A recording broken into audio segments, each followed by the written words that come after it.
35 کے قریب سندھ کی جیلوں میں سزائے موت کے قیدی وہاں پر پڑے ہیں، اور وہ حکومت جو ہے وہ کسی نہ کسی انداز میں ان کو اس تمام جو قدم ہے اٹھانے کے لیے اس میں انتظار کرتی ہے اور اس کو ڈھیل دیتی ہے، اس کو چھوٹ دیتی ہے، جس کی وجہ سے یہ جو بڑے بڑے مجرم ہیں وہ ویسے کے ویسے رہتے ہیں، ان کو کسی نہ کسی انداز سے نکلوا لیا جاتا ہے۔ تو یہی حال ظاہر ہے پشاور میں ہوگا، اور پشاور میں آج گو کہ ایک دہشت گرد پکڑا گیا ہے اس حوالے سے کہ اس کو سزا دی جائے گی یا نہیں دی جائے گی۔ یہ تو ایک ہماری حسرت ہی ہے، اللہ کرے یہ ساری حسرت ہی نہ رہے ساری زندگی، ہمیں پتہ چلے، ہمیں کوئی ایسی خبر بھی ملے کہ یہ جو مجرم تھے ان کو قرار واقعی سزا مل گئی ہے۔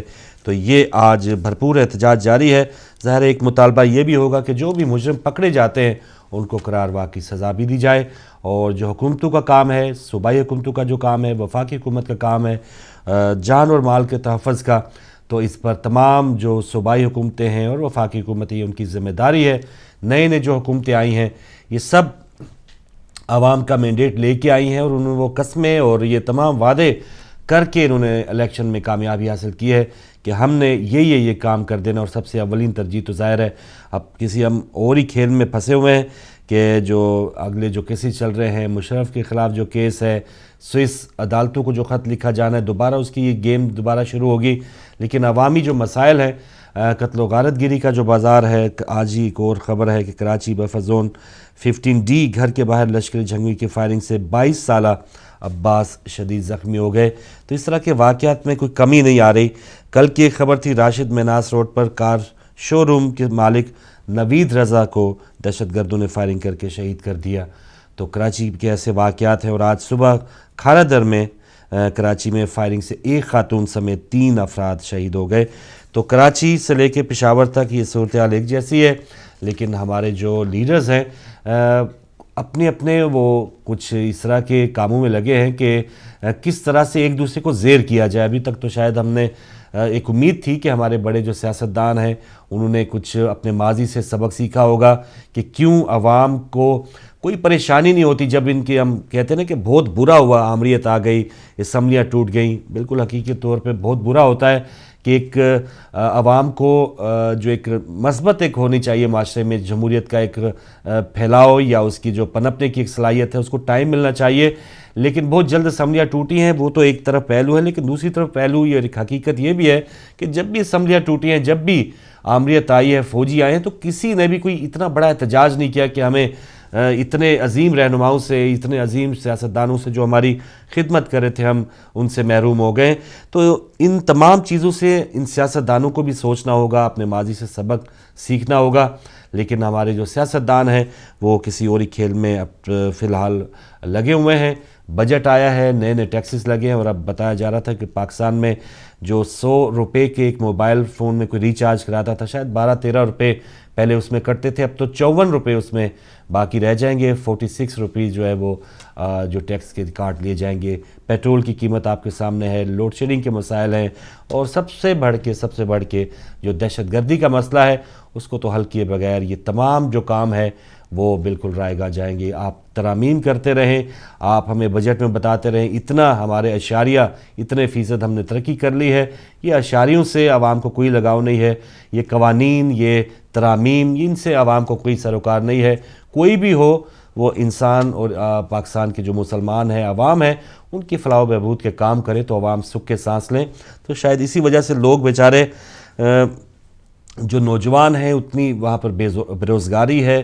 بہت اچھا کیا کہ لیپ ٹاپس دے دیے گئے ہیں، ٹیکسیاں دے دی گئی ہیں، لیکن آخرکار اتنی بڑی جو تعداد ہے بے روزگاروں کی، ان میں سے چند 100 کو اگر کچھ سہولتیں مل بھی جائیں تو زیادہ بڑی تعداد جو ہے وہ کہاں جائے۔ اسی وجہ سے تمام لوگ جو ہیں وہ پاکستان کا بارڈر کراس کرنا چاہتے ہیں، باہر آنا چاہتے ہیں، کسی بھی انداز میں نہروں میں کود کے، دریاؤں میں چھلانگیں مار کے، برفوں کے اوپر جو ہے وہ اپنی زندگیاں جو ہے وہ داؤ میں لگا کے، تو یہ تمام چیزیں وہ پاکستانی نوجوان جو ہیں، ویسے تو نواز شریف صاحب کہتے ہیں جو باہر سرمایہ ہے پاکستانی عوام کا، جو ایک خوبصورت ذہن ہے، جو قابل لوگ ہیں وہ واپس پاکستان میں آئے۔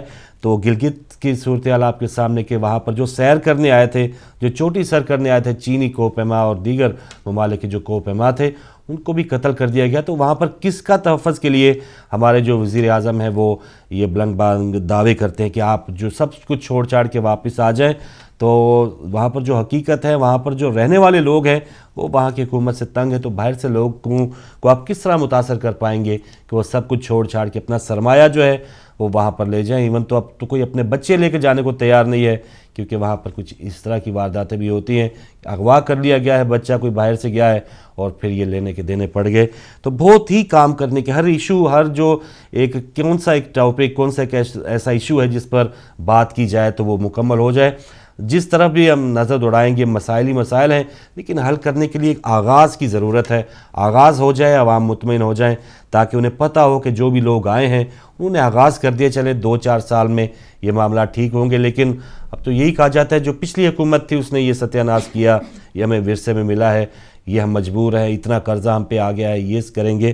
تو یہ تمام مسائل جو کہ تو ہیں، آغاز بد نصیبی سے ہمیں کہیں نظر نہیں آ رہا. جی، عوامی نمائندوں کی بات کی ہے تو کچھ ایسی سیٹوں پہ جو 11 مئی کو الیکشن ہوئے تھے، 2-3 جگہوں پہ لوگ جیتے تھے، تو انہوں نے ایک سیٹ رکھی ہے، اور باقی اب جو ضمنی الیکشن ہیں وہ بھی کرائے جائیں گے. الیکشن کمیشن نے قومی اسمبلی کی 16 اور صوبائی کی 26 نشستوں پر ضمنی الیکشن 22 اگست کو کرانے کا اعلان کیا ہے. تو یہ جو لوگ رہ گئے تھے وہ دوبارہ الیکشن لڑیں گے، اور 16 اور 26 یہ صوبائی اور قومی اسمبلی کی نشستیں ہیں. اور اس میں عوام جو ہے ایک بار پھر ان حلقوں کو کی عوام کو دوبارہ مخاطب کیا جائے گا اور کہا جائے گا کہ یہ جو پہلے آپ نے ہماری خدمت کی ہے، ایک بار اور زحمت کریں اور ہمارے کسی بھی نمائندے کو اسمبلی میں پہنچا دیں. یہیں تک تو عوام کا کام ہے. آگے عوام جو ہے کیا کر سکتی ہے، کیا سوچ سکتی ہے، یا ان نمائندوں نے ان کے ساتھ کیا کرنا ہے، یہ عوام بھی جانتی ہے اور وہ نمائندے بھی جانتے ہیں. تو بہرحال 22 اگست کو ایک بار پھر ایک میدان سجے گا، اور شاید اسی وجہ سے کچھ جو زبان ڈھیلی ہوئی تھی یا مدھم ہوئی تھی، کچھ مٹھاس آئی تھی ان سیاستدانوں میں، تو ان کے اب ذہنوں میں یہ 16 نشستیں بھی ہوں گی قومی کی، 26 صوبائی اسمبلیوں میں بھی ہوں گی. تو اب تھوڑی سی گرما گرمی آ رہی ہے. اب خورشید شاہ صاحب کا بھی کہنا ہے کہ سوئس کیس میں سزا عدالت نے ختم کی. نواز شریف صاحب کو نہیں چاہیے کہ وہ اس طرح کی جو حکومت کو جو سوئس حکومت کو خط لکھنے کا کام ہے وہ دوبارہ اسے شروع کریں، کیونکہ ہم نے حدیبیہ، شوگر میلز اور یہ تمام جو کیسز نواز شریف پہ تھے وہ ہم نے نہیں شروع کیے، تو آپ نے ایسا کیوں کیا. تو ایک بات تو ہمیں پتہ چل گئی کہ پیپلز پارٹی اور نواز لیگ جو آپس میں بہت ہی زیادہ ان کا سلوک تھا، محبت تھی. تو خورشید شاہ صاحب گلہ کر رہے ہیں کہ بھائی ہم نے آپ کے تمام قرضے، اب دیکھیں کہ عوام کا فیصلہ، اگر حدیبیہ شوگر مل کا کوئی مسئلہ ہے یا کوئی اگر پروف ہے ہماری حکومت کے پاس کہ میاں برادران نے کوئی غبن کیا، کرپشن کیا ہے، تو اس میں آپ بندر بانٹ کیوں کر رہے ہیں؟ وہ تو عوام کا پیسہ ہے. سوئس بینکوں میں اگر عوام کا پیسہ ہے تو نواز شریف کون ہوتے ہیں زرداری صاحب کو معاف کرنے والے؟ اور زرداری صاحب کی حکومت یا گیلانی صاحب کی حکومت کون ہوتی ہے کہ وہ میاں برادران کو پاکستان کا پیسہ کھانے پہ وہ معاف کر دیں یا ڈیلے کر دیں یا چھوٹ دے دیں؟ یہ تو صاف قومی اسمبلی میں کہا ہے خورشید شاہ صاحب نے کہ ہم نے وہ کیس نہیں اٹھائے تھے، آپ ایسا کیوں کر رہے ہیں؟ اور لگتا ہے آپ کی حکومتی جو برداشت ہے وہ ختم ہوتی جا رہی ہے. تو گلے اور تانے یہ دونوں جماعتیں اب آہستہ آہستہ شروع ہو گئی ہیں. اور اسی طرح مخدوم امین فہیم صاحب کا بھی کہنا ہے کہ یہ جو ضیاء کو چھوڑ کر صرف مشرف کو پکڑ لینا درست نہیں ہے. تو اس میں ضرور حقیقت ہے کہ جو آرٹیکل 6 کا اطلاق ہوگا، اور ایون آرٹیکل 6 کا اطلاق 3 نومبر 2007 سے ہونا ہے یا 12 اکتوبر 99 سے ہونا ہے، یہ ایک الگ بحث ہے. اور مخدوم صاحب کے مطابق یہ جو آمریت والے ہیں یا جو فوجی آئے ہیں، کیا ہی مسئلہ ہے کہ مشرف کیا وہ 1977 سے جب ضیاء الحق نے تختہ الٹا تھا بھٹو صاحب کو، تو وہاں سے آغاز کیا جائے.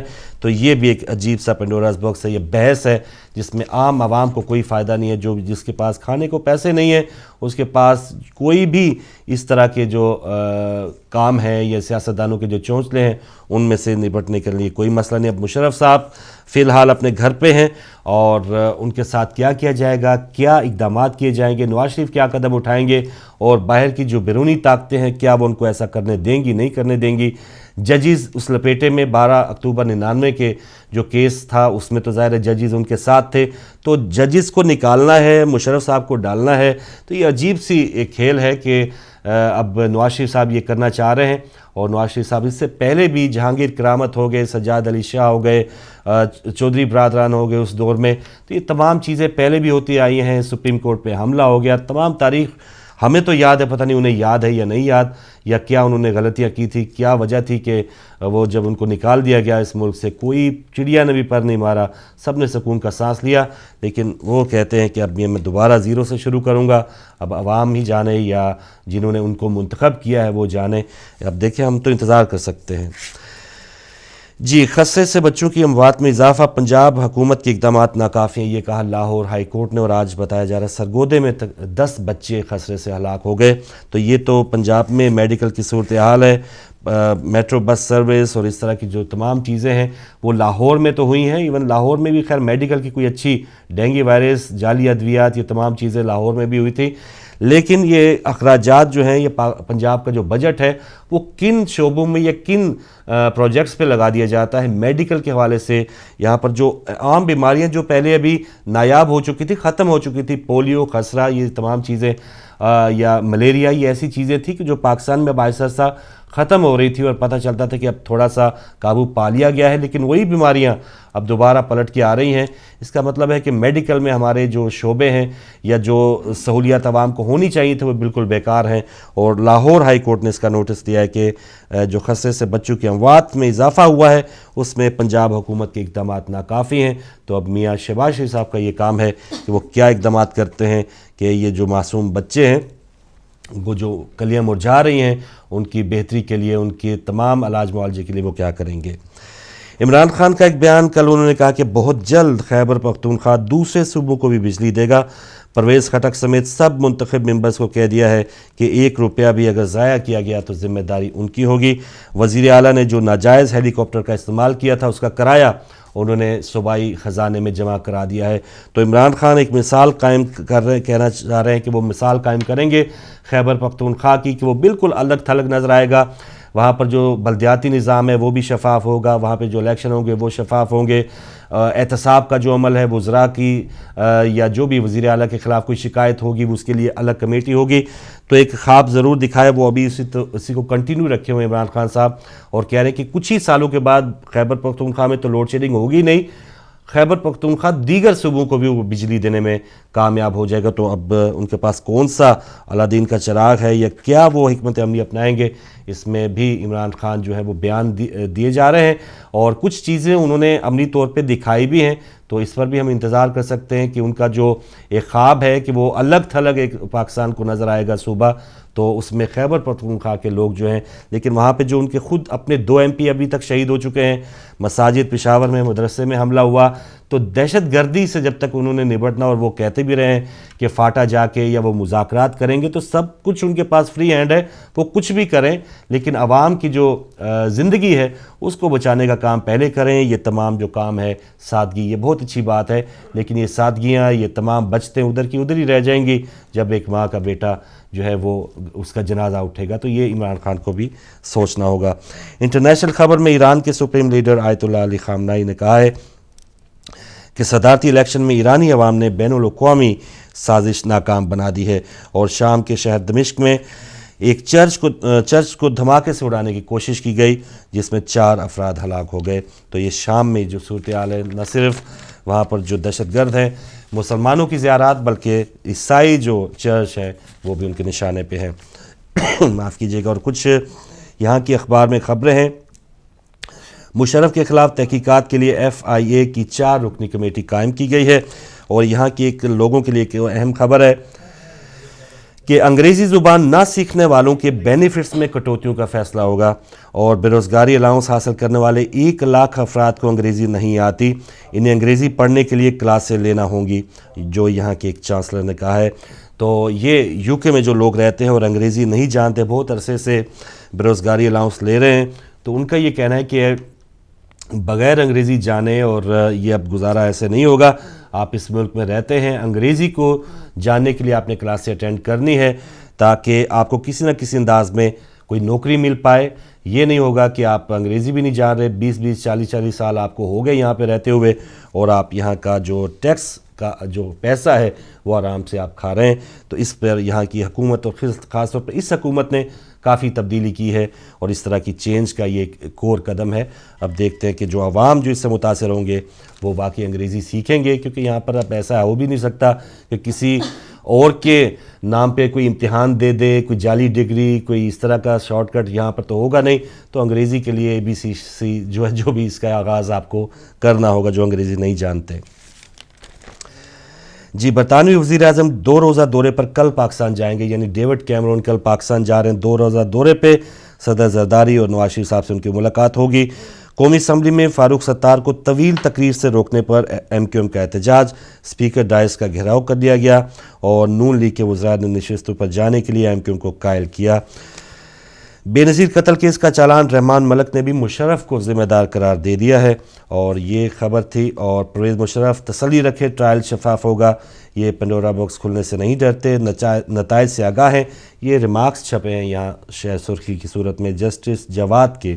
اور ایک کھیل کی خبر ہے, ظہیر عباس کا کہنا کہ سینئر کھلاڑیوں کو فارغ کرنے کا وقت آ گیا ہے. کل جیسے آصف اقبال صاحب بھی بتا رہے تھے کہ کچھ تبدیلیاں چاہیے, لیکن اب سینئر کھلاڑیوں کی جگہ جو جونیئر کھلاڑی آئیں گے وہ اس پائے کے ہیں کہ وہ بین الاقوامی طور پہ دیگر ٹیموں کا مقابلہ کر پائیں, کیونکہ کچھ کھلاڑیوں کو لایا جاتا ہے لیکن بہت جلد وہ ان کے جو ایک پریشر ہے انٹرنیشنل کرکٹ کا وہ اس کو برداشت نہیں کر پاتے, واپس آ جا کے وہی آفریدی, وہی یونس خان, کبھی آ گئے کبھی چلے گئے, اور مصباح الحق کی کپتانی اب بھی قائم ہے. پر ظہیر عباس صاحب کا یہ کہنا ہے کہ سینئر کھلاڑیوں کو اب فارغ کرنا چاہیے. تو یہ کچھ کھیل کی خبریں تھیں.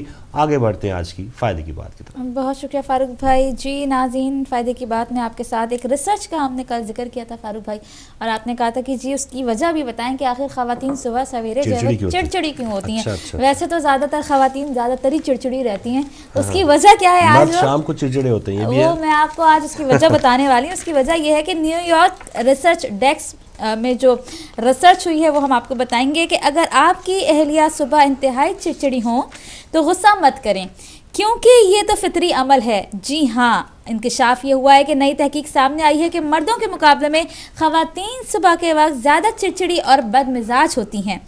نارتھ کیرولائنا یونیورسٹی کی تحقیق کے مطابق مردوں کے مقابلے میں خواتین کو زیادہ نیند درکار ہوتی ہے اور عام طور پر ان کی یہ ضرورت پوری نہیں ہوتی, جس کا نتیجہ ان کی بد مزاجی کی صورت میں نکلتا ہے.